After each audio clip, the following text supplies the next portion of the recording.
शहबाज शरीफ speed दिखाने में खुद को माहिर कहते हैं, बड़ा एक्सपर्ट कहते हैं। काश उन्होंने अपनी हुकूमत बचाने के बजाय गरीबों को बचाया होता तो आज ये दिलखराश वाक़या पेश ना आता। क्या मौलाना शहबाज शरीफ से ये सवाल नहीं पूछेंगे अब कि उनके होते हुए एक गरीब खानदान को गुर्बत ने कैसे खा लिया? मरियम साहिबा के शौहर को कोई चाय की कंपनी भी खोल लेनी चाहिए, क्योंकि मेरा तो चाय के एक कप पे गुजारा नहीं होता। नहीं, मैं तो कह रहा था कि उनको आटे का एक मिल लगवा देते हैं ताकि पाकिस्तान में कम से कम गरीब लोगों को आटा तो सब्सिडाइज मिल जाए ना। मरियम औरंगजेब साहिबा ने क्या किया है कि सिगरेट के ऊपर टैक्सेस जो है वो कम करा दिए हैं, क्योंकि उनके हस्बैंड जो है वो सिगरेट कंपनी में काम करते हैं और अरबों रुपए का उनको फायदा पहुंचाया।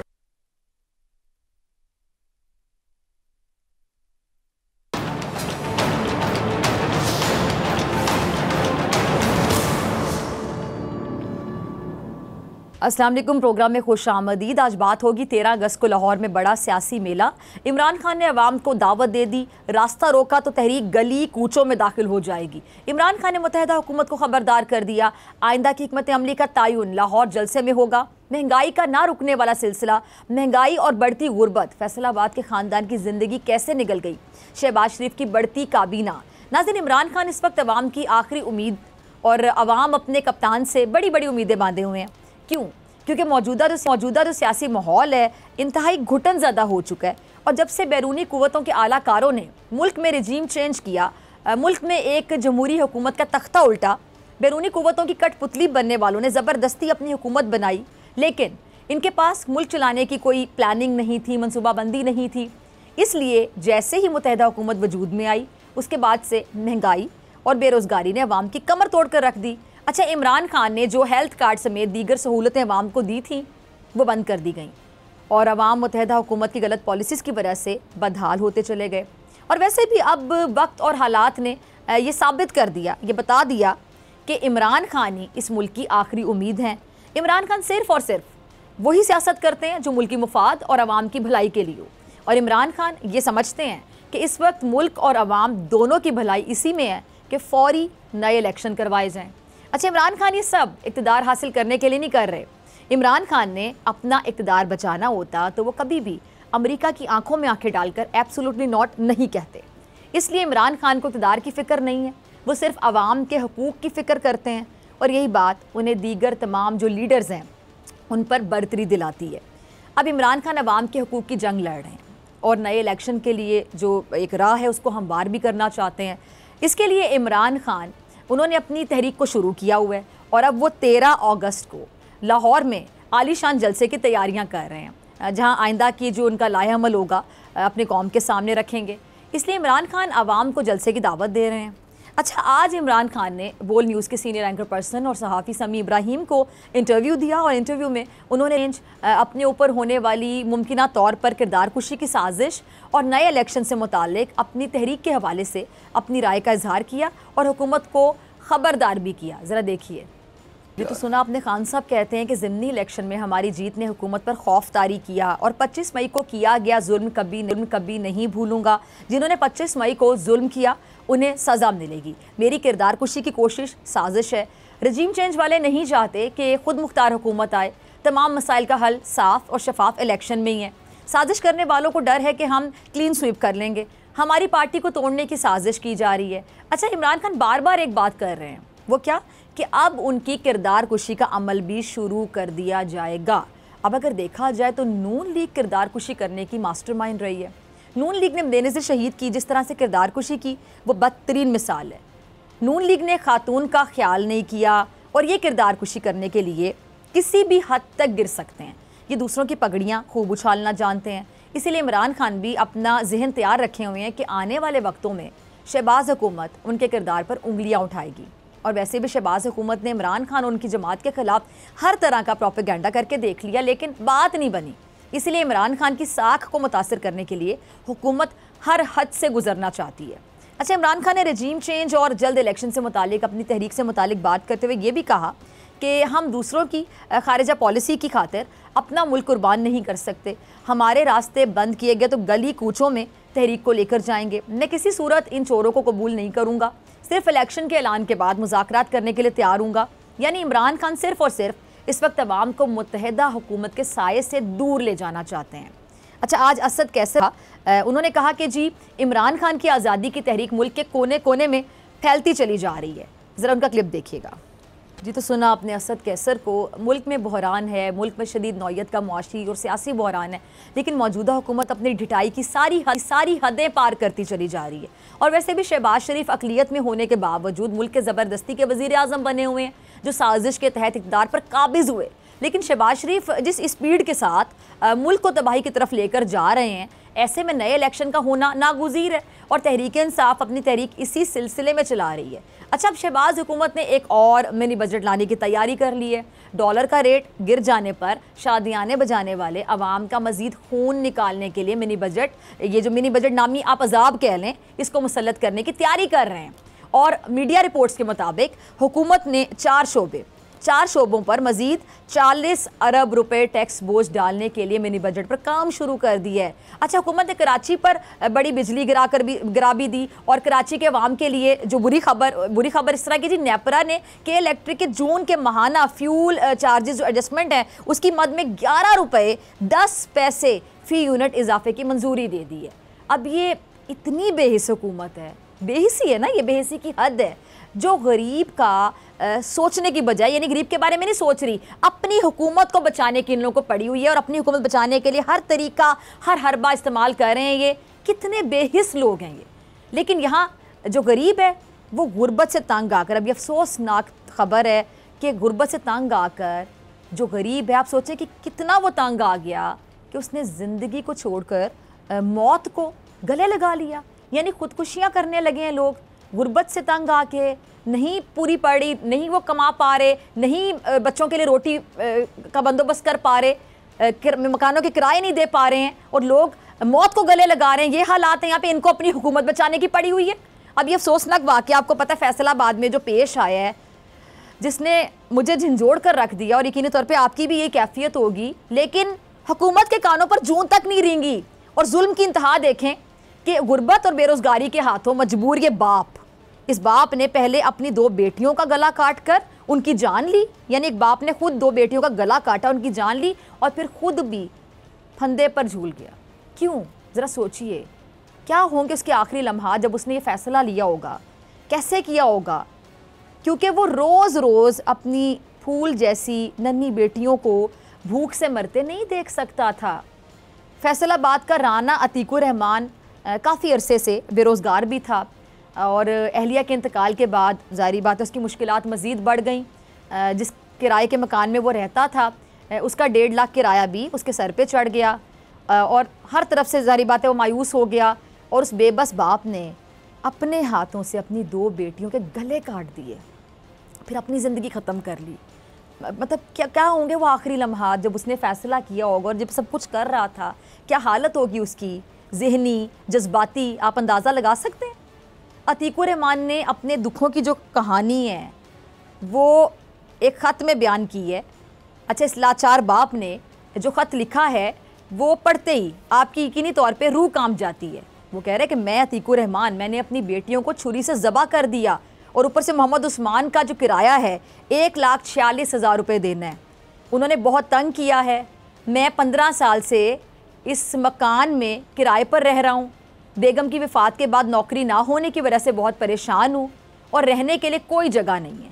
हमारे जनाजे ईदी वेलफेयर को दिए जाएँ, पोस्टमार्टम ना किया जाए, इज्तिमाई कब्र बनाई जाए, घर का सारा सामान ईदी वेलफेयर को दिया जाए। अब नाज़रीन, ये ख़त माली अबतरी से मजबूर एक शख्स का नहीं है।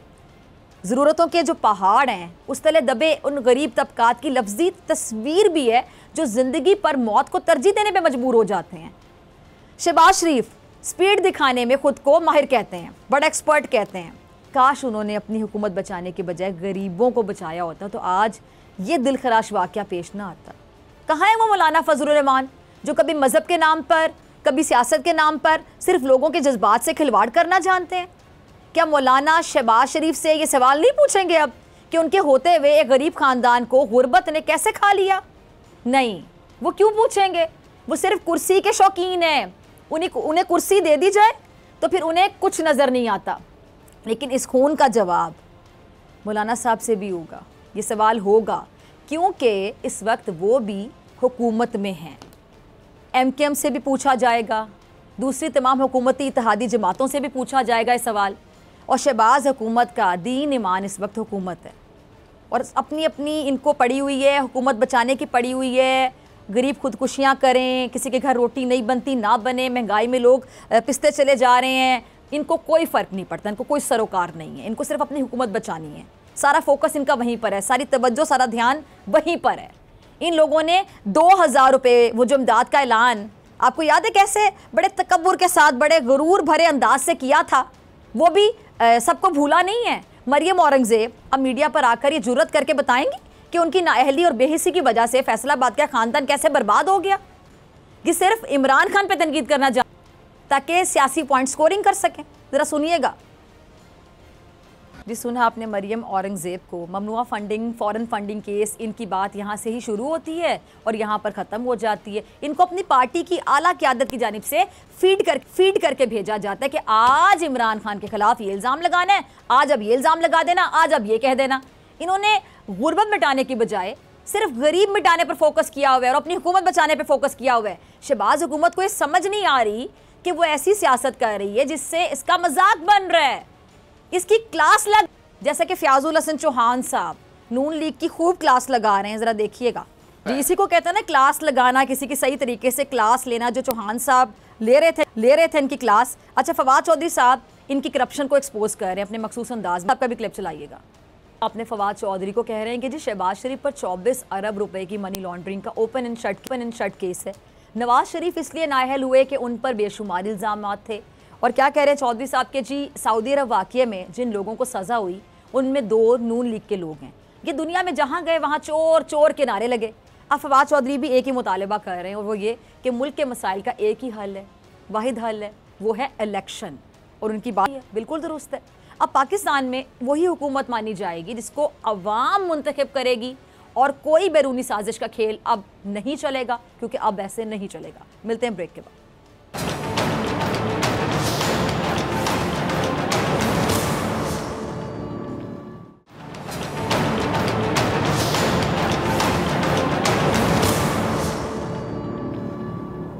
वेलकम बैक नाजरीन। कराची बारिशों में नहाया हुआ। बारिशों के बाद खड़े पानी ने कराची को किरची किरची कर दिया। बल्दियाती इलेक्शन से पहले कराची के मसाइल हल होंगे। शहबाज हुकूमत की बेलगाम होती काबीना और मिनी बजट लाएगा महंगाई का नया तूफान। इमरान खान नए इलेक्शन के लिए सरगर्म। इन सब पर और दीगर मामलों पर बात करने के लिए मेरे साथ मौजूद मेहमान मौजूद हैं। साबिक गवर्नर सिंध और तहरीक इंसाफ के रहनुमा इमरान इस्माइल साहब। इमरान साहब बहुत शुक्रिया वक्त देने के लिए। इमरान साहब, ये शहर कायद में एक बार फिर से जो बारिश के ताकतवर स्पेल ने एंट्री दी है, तो अब तक तो कराची की बहुत सी सड़कों पर पिछली बारिशों का पानी जमा है। अब बेशतर इलाकों की सड़कें आपको पता है, गाड़ी मोटरसाइकिल चलाना तो दूर की बात, पैदल चलने के भी काबिल नहीं है। तो ये कब तक ये सिलसिला जारी रहेगा?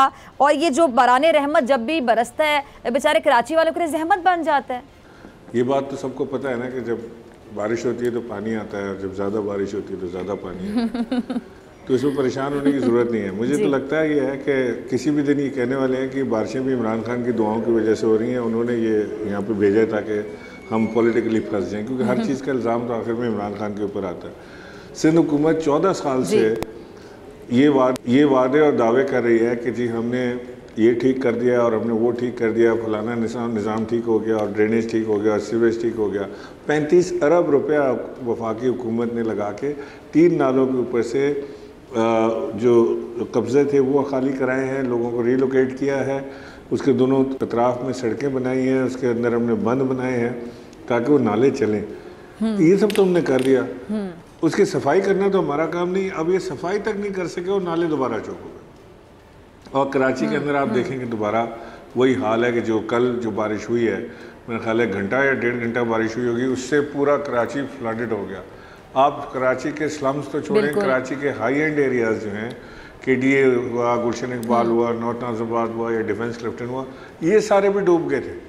तो अगर ये हाल हम कॉस्मोपॉलिटन सिटीज़ के अंदर देख रहे हैं तो इमेजिन करें कि लाड़काना में, गोडकी में, बदीन में, इधर इनमें क्या हाल हो रहा होगा जो जहाँ पे रेंज एग्जिस्ट नहीं करते, जहाँ पे एग्जिस्ट करते हैं वहाँ ये हाल है। मैं ये समझता हूँ कि सिंध हुकूमत को ना अवाम से कोई सरोकार है, ना उन्होंने लेना देना है। उन्होंने पुलिस के ज़ोर पे इलेक्शन लड़ने होते हैं। वो डरा धमका के लोगों को किसी की ज़मीन पे कब्ज़ा, किसी को कोई धमकी, किसी को कोई धमकी करके वो इलेक्शन जीते हैं। पॉपुलर तो सिंध में पीपल्स पार्टी रही नहीं। भुट्टो की पीपल्स पार्टी थी जो सिंध में पॉपुलर थी, जरदारी की पीपल्स पार्टी पॉपुलर नहीं है। अच्छा, यानी अभी जो पॉलिसी आपने बताई कि ज़्यादा बारिश आती है तो ज़्यादा पानी आता है, तो इसी पॉलिसी पे कराची फिलहाल चल रहा है और ये चलता रहेगा पता नहीं कब तक। बड़ा अफसोस की बात है, हंसी भी आती है और अपने हालात पे हंसी आती है कि हमने इन्हीं लोगों को अपना लीडर बनाया हुआ है जो हमें इस तरह की बेवकूफ़ाना थ्योरीज हमें पेश करते हैं पानी के बारे में, बिजली के बारे में। हमारा तो इस वक्त कोई पुरसान हाल नहीं है। मेरे तो जो दोस्त आते हैं कराची के बाहर से, वो तो आके कहते हैं कि ये तो और ख़राब हो गया, वो तो बिल्कुल गंदा हो गया, बर्बाद हो गया, सड़कें टूट गई, नाले बह रहे हैं, पानी खड़ा हुआ है, गटर है, मच्छर हैं, ढक्कन नहीं है, और एक अजीब ही वो निज़ाम। और इमरान साहब वो दौर जब ये कराची के बारे में बाहर से लोग आके बड़ी तारीफ करते थे और कराची मतलब बाकी ममालिक में कराची का जिक्र होता था कि इतना खूबसूरत शहर, मतलब उसको यहाँ तक पहुँचा दिया। दुख की बात है ये, और कोई जिम्मेदारी लेने के लिए तैयार नहीं होता। जो कराची घूमने फिरने छुट्टियां गुजारने कराची आया करते थे, अब कराची आने को तैयार नहीं। बिल्कुल बड़े अफसोस का मकाम है, लेकिन इंशाल्लाह आने बल्दियाती इंतखाबात इसमें हम कोशिश करेंगे कि इसमें कराची को ठीक करने के लिए एक बेहतरीन मेयर जो। अच्छा, आपने बल्दियाती इंतखाबात का जिक्र किया है इमरान साहब, कराची का बेटा हो, ये बल्दियाती इलेक्शन का आपने जिक्र किया है, ठीक है ठीक है। अच्छा, बल्दियाती इलेक्शन का आपने जिक्र किया, तो उससे पहले क्या ये कराची के जो बल्दियाती मसाइल हैं ये हल होंगे, या बल्दियाती इलेक्शन तक आवाम को ये टूटी फूटी सड़कें, दरिया का मंजर पेश करते हुए रोड्स, जगह जगह पे बोलते गटर, गंदगी के ढेरों के साथ गुजारा करना होगा? नहीं, मुझे लगता है कि अब तो खैर इलेक्शन तो सर पे है। 27-28 तारीख को इलेक्शन है कराची में, और कराची में क्या सेकंड फेज़ के इलेक्शन है, इसमें कराची भी शामिल है। और अब तो कोई टाइम नहीं है, ना सड़कें अगर आज से बनाना भी शुरू करें तो बना नहीं पाएंगे, ना अव्वल तो कोई प्रोग्राम ही नहीं है, ना कोई बजट है इसका। यहाँ पर हाल ये है कि जहाँ मैं बैठा हूँ इस हल्के से महमूद मौलवी साहब बाई इलेक्शन लड़ रहे हैं NA 245 का, और यहाँ पे इसके इतराफ़ में इतना गंद और कचरा है कि हमने अपने ट्रैक्टर्स और ट्रॉलियाँ लेके रेंट पे और उनसे पूरा मोहल्ला और इलाका साफ़ करा रहे हैं, बिकॉज यहाँ गंद, बदबू, कीचड़ और हालात ख़राब, बहुत ही बुरा हाल है। तो ये तो कोई ना KMC अवेलेबल है, ना DMC अवेलेबल है, ना सिंध गवर्नमेंट अवेलेबल है, मुझे तो लगता है एग्जिस्ट ही नहीं करते। ये सिर्फ आते हैं मुल्क में पैसा बनाने के लिए, अपना माल बटोरने के लिए अरबपति बनते हैं और आगे चलते बनते हैं, और फिर इनके पीछे दूसरे इनके हवारी आ जाते हैं। एक बात आप और ऐड कर देते कि अपनी अगली नस्लों को भी बड़ा सिक्योर कर देते हैं, इतना माल जमा कर लेते हैं। अच्छा जी, आगे चलते हैं इमरान साहब। ये जो इमरान खान साहब ने बतौर वज़ीर आज़म 52 रुकनी काबीना छोड़ी थी, और शहबाज शरीफ साहब ने, वज़ीर आज़म शहबाज शरीफ साहब ने ऐलान ये किया था कि जी किफ़ायत शारी इक़दाम के तहत काबीना में मज़ीद तोसी नहीं की जाएगी, लेकिन इसके बाद फिर काबीना अरकान में इजाफे का रुझान बरकरार रहा। शहबाज शरीफ साहब की काबीना जिसकी तादाद बढ़कर 61 तक जा पहुँची, 61, इस पर आप क्या कहेंगे? देखिए, ये खाली मफरूज़े हैं कि वो जब किफ़ायत शारी करेंगे, फलां करेंगे। पहले दिन उन्होंने कहा किफ़ायत शारी करेंगे, पहले दिन 10 करोड़ रुपए स्विमिंग पूल पे लगा दिया, उसके रेनोवेशन पे। मैंने भी स्विमिंग पूल देखा है, जब वज़ीर आज़म इमरान खान थे, मेरा अक्सर वज़ीर आज़म हाउस जाना रहता था, मैंने स्विमिंग पूल ऐसी तो कोई हालात उसके अंदर नहीं थे कि वो शहनशाह हुजूर जो है उसके अंदर स्विमिंग ना कर सकें 10 करोड़ रुपये लगाए बगैर। फिर काबीना के अखराजात पर उन्होंने कहा आधी काबीना पाकिस्तान से बाहर घूम रही है 4 महीने से। वो कम्बोडिया बैठे हुए शहजादे, पता नहीं वहाँ क्या हो रहा है, 10 दिन हो गए हमारे वज़ीर ख़ारजा, वह क्या हो रहा है ऐसा कि 10 दिन से वो कम्बोडिया बैठे हुए हैं।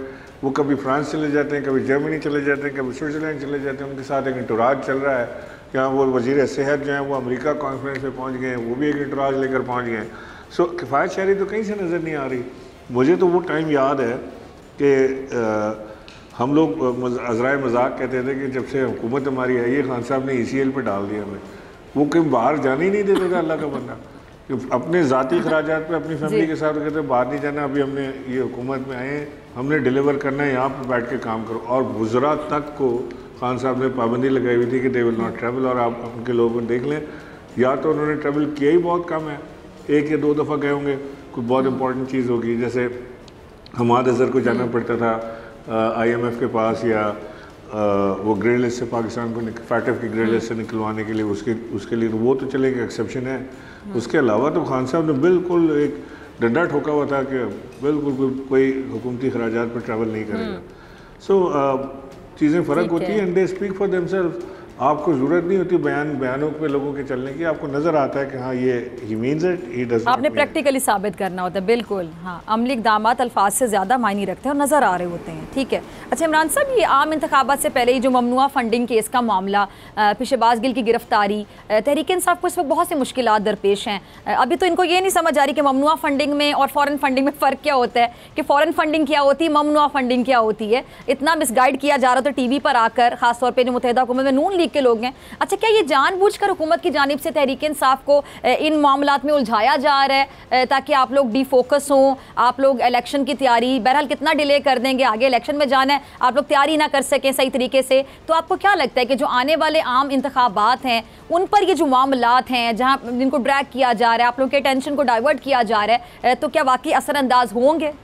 देखें, इस पर गालिब ने बड़ा खूब कहा है कि खाक में क्या सूरतें होंगी कि पिना हो गई, मुश्किलें मुझ पर पड़ी इतनी कि आसान हो गई। तो अब मुश्किलों से तो हम डरने वाले हैं ही नहीं। अच्छा है, जितनी मुश्किलें आती हैं हमें और लड़ने का जज्बा हमारा बढ़ता है और फायर और जैसे बीमारी में इम्यूनिटी पैदा हो जाती है ना? जो एक आप कह लें अग्नि है, जो पेन है, एग्जैक्टली जो पेन है वो हमारा बढ़ता है, और जितना पेन बढ़ता है उतना लड़ने का जज्बा बढ़ता है। तो ये तो हमें हमेशा खान साहब ने सिखाया, 30 साल से मैं खान साहब से यही सीख रहा हूँ कि लड़ना है, गिव अप नहीं करना है। तो मुश्किलों की हमें परवाह नहीं, हमें तो परवाह उस वक्त होती है कि जिस वक्त हम ये देखते हैं कि हमारे साथ तो जो हो रहा है सो हो रहा है, हमारे मुल्क के साथ जो हो रहा है वो उसको संभालना मुश्किल हो जाता है। डॉलर को देखें क्रैश कर गया है, रुपया क्रैश कर गया डॉलर के अगेंस्ट। आप स्टॉक एक्सचेंज देखें बिल्कुल नीचे आ गया, आपके इन्वेस्टर्स पाकिस्तान से चले गए, महंगाई का एक तूफान बपा हो गया। वो जो कहते थे कि जी 4 रुपये बढ़ाने पे इमरान खान से इस्तीफ़ा तलब करते थे, वो 150 रुपये बढ़ा के उसकी फजीलत बता रहे हैं मफ्ता इस्माइल साहब। एक तो पहले बता दूँ, मेरा भाई नहीं है, हर आदमी टीवी पे बैठ के कहता है कि वो आपके भाई हैं, वो मेरा कोई ताल्लुक नहीं है उनसे।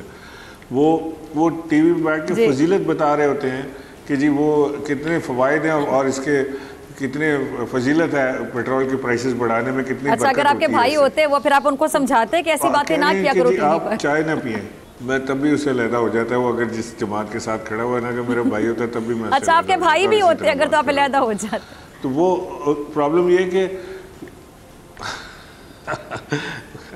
हमें कह रहे हैं कि जी चाय कम पिए, 4 कप की जगह 2 कप पिए, रोटी कम खाएं, लेकिन वो कह रहे हैं मरियम औरंगजेब साहबा ने क्या किया है कि सिगरेट के ऊपर टैक्सेस जो हैं वो कम करा दिए हैं, क्योंकि उनके हस्बैंड जो है वो सिगरेट कंपनी में काम करते हैं और अरबों रुपए का उनको फ़ायदा पहुंचाया। सिगरेट के इजलास में बैठ के खुद उन्होंने ऑब्जर्व किया है, किस हैसियत में किया मुझे पता नहीं है, लेकिन इसका कोई यानी चाय कम पिए, रोटी कम खाएं, क्योंकि मुल्क में बचत होनी चाहिए, और सिगरेट ज़्यादा पिए। मशवरा देते हैं मरियम साहिबा के हस्बैंड चाय की कोई कंपनी खोल लें, क्योंकि चाय पे तो कॉम्प्रोमाइज़ नहीं किया जा सकता, एक कप चाय पे गुजारा नहीं होता। ठीक है, मुझे ब्रेक का कहा जा रहा है, ब्रेक के बाद इमरान इस्माइल साहब मेरे साथ मौजूद हैं, आपसे मुलाकात होगी ब्रेक के बाद।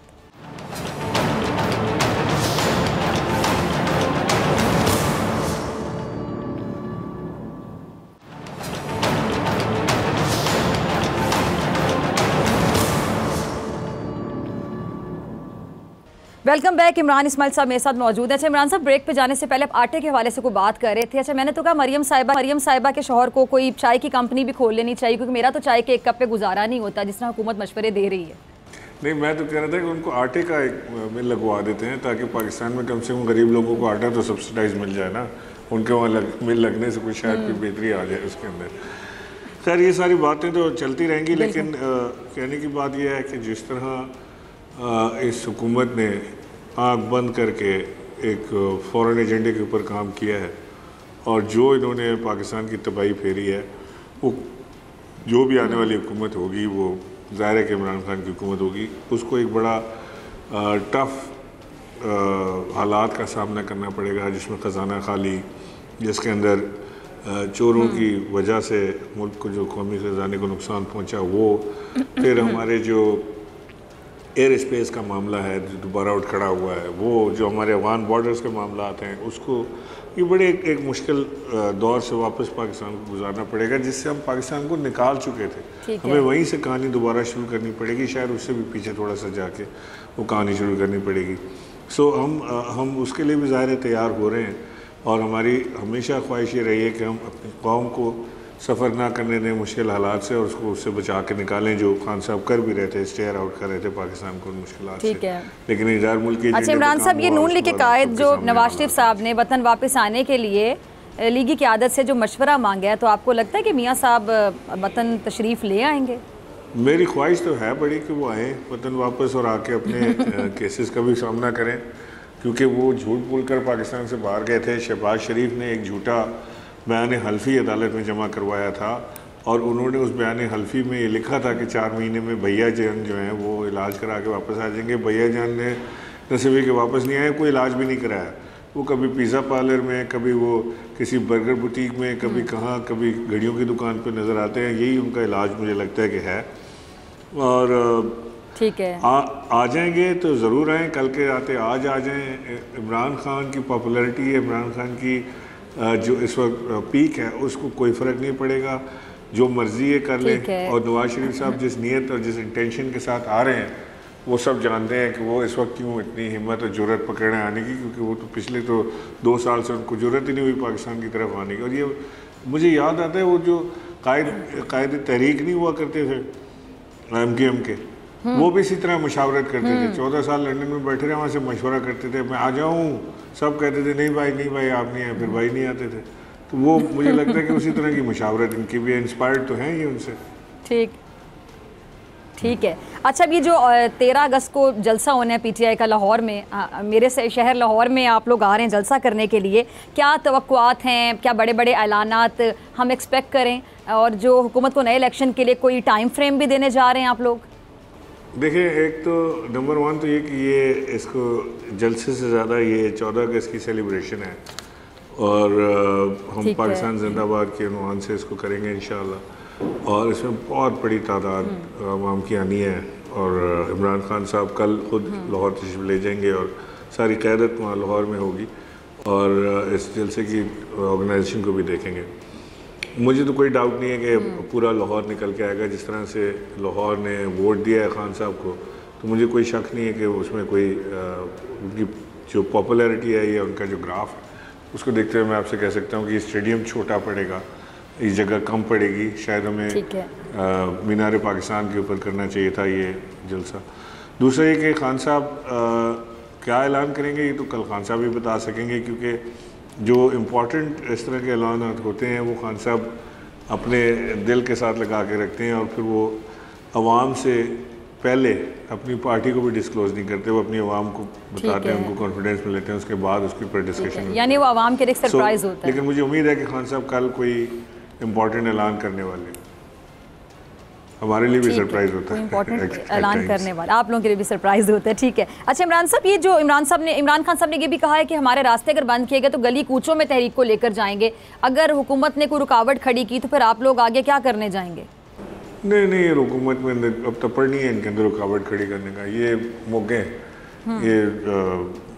ये जो कर चुके हैं, जो इन्होंने करना था, अब बिल्कुल इनके अंदर बर्दाश्त, इनके अंदर है ही नहीं कि कुव्वत ही नहीं है कि ये कुछ कर सकें। ये ऐसी भड़कें लगा रहे हैं कि जी हम ये कर देंगे, वो कर देंगे। जो गरजते हैं वो बरसते नहीं हैं, इनको गरजने दें, इनको कुछ नहीं होना। ये राना सनाउल्लाह, ये मरियम, और ये जो इदारों को और PTI को आमने सामने खड़ा करने की कोशिश की जा रही है, इसका क्या मकसद आपको नज़र आ रहा है?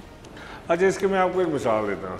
हमारे जो स्कूल में या कॉलेज में ऐसा होता था कि एक हमसे ताकतवर आदमी होता था, तो उससे लड़ने की जरूरत तो होती नहीं थी, तो एक उससे ताकतवर होता था कोई या उसके बराबर का होता था, तो उसको जाके चिढ़ाते थे कि यार ये तुम्हारा सैंडविचेस लेके भाग गया है, ये तुम्हारे बारे में ये कह रहा था, इसने तुम्हारी बुक चोरी कर ली है। उसकी ख्वाहिश ये होती थी कि वो जो 2 ताकतवर हैं वो आपस में लड़ जाएं, मेरे से लड़ाई ना हो।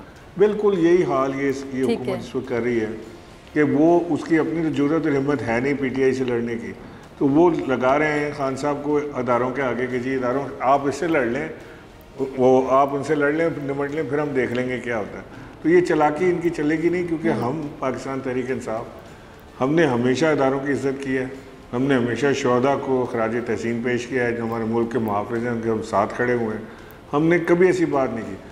ऑन द कॉन्ट्री अगर आप देखें तो कम से कम 8 तकरीरें नवाज शरीफ की आपको मिल जाएंगी, जो वो directly chief of the army staff, जो आज भी चीफ ऑफ आर्मी है, उनका नाम लेके उन्हें बुरा भला कहते रहे। मरियम नवाज की तकरीरें निकाल लें, वो किस किस का नाम लेके कहती रही हैं। ख्वाजा आसिफ की असेंबली के अंदर वाली तकरीर निकाल लें कि वो बताते रहें कि कितना नुकसान पहुँचाया पाकिस्तान की आर्मी ने हमें, और आप फजलुर रहमान की तकरीरें निकाल लें, वो क्या कहते रहें। मैं समझता हूँ कि ये हकीकी तौर पर ये वो लोग हैं जो हमारे इदारों के ख़िलाफ़ काम करते रहे और किसी और एजेंडे पर करते रहे। और यही लोग अब इस टाइम पे मुहब्बे वतन बने हुए हैं और आप लोगों पे गद्दारी के फतवे बांट रहे हैं। हैरानी वाली बात है ना, अपना माजी इनको याद नहीं है। बस ये वो क्या कहते हैं, टाइम की बात है। ठीक है जी, इमरान साहब बहुत शुक्रिया आपके वक्त के लिए। साबिक गवर्नर सिंध तहरीक इंसाफ के सीनियर रहनुमा इमरान इस्माइल साहब हमारे साथ मौजूद थे। इसी के साथ मुझे दीजिए इजाज़त, आपसे मुलाकात होगी इंशाल्लाह कल सेम टाइम सेम चैनल। अगर ज़िंदगी ने वफ़ा की, दुआओं में याद रखिएगा, अपना बहुत ख्याल रखिएगा। अल्लाह निगहबान।